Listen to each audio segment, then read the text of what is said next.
What if the monster hunting for you is not just a ghost face but a killer that redefined the slasher horror genre and changed it forever? We are dissecting Scream, Wes Craven's brilliant 1996 masterpiece that is as much a terrifying horror film as it is a witty, self-aware commentary on the genre itself. This film is a cultural phenomenon, a perfect blend of suspense, satire, and shocking violence that introduced the world to the iconic ghost face killer.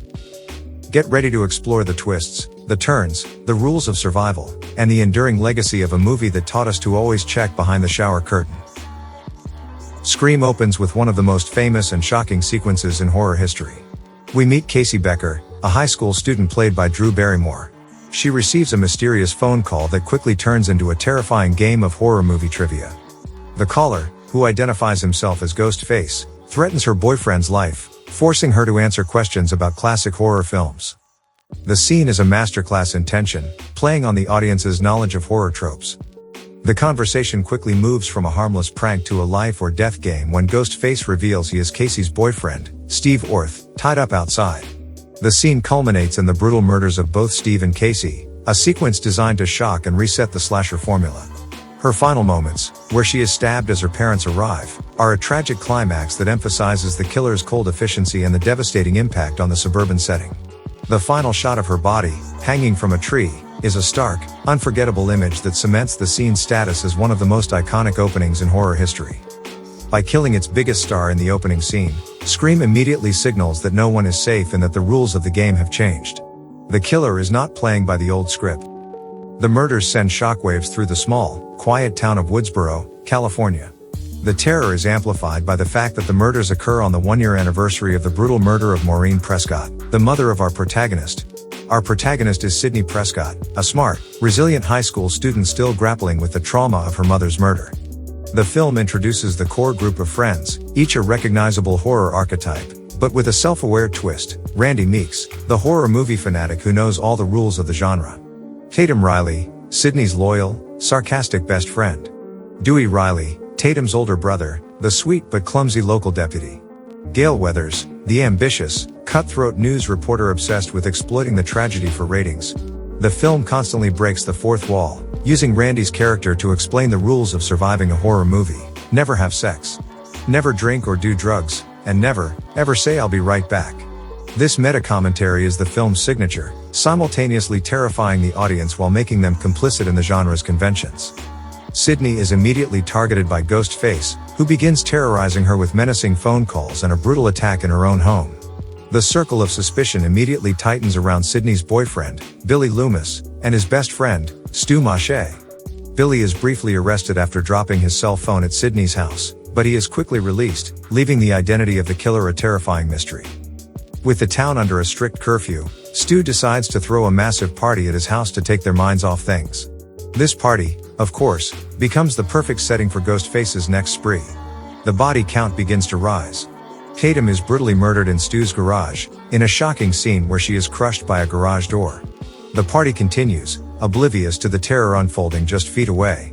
The film then unleashes a series of intense, suspenseful chase sequences.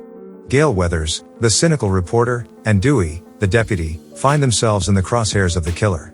Gale's chase scene, where she is hunted by Ghostface and her cameraman is killed, is a moment of genuine, visceral terror that grounds the film's meta-humor and real stakes.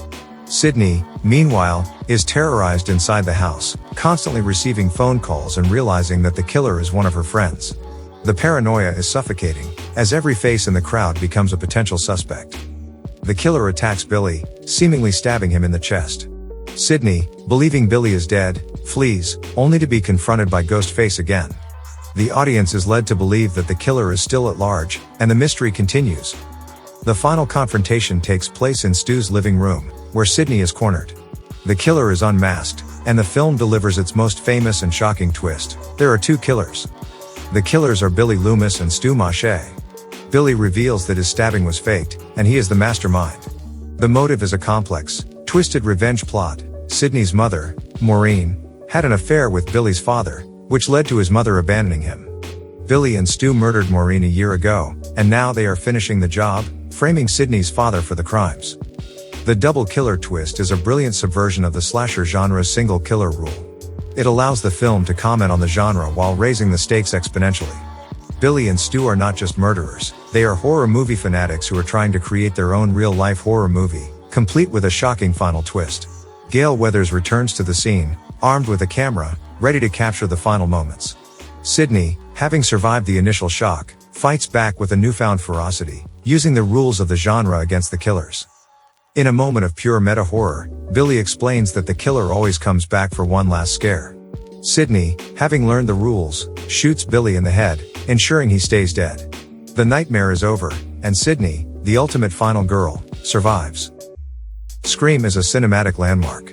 It took the tired tropes of the slasher genre, breathed new life into them with self-aware humor and razor-sharp dialogue, and created a film that is both a loving tribute and a brutal deconstruction of horror.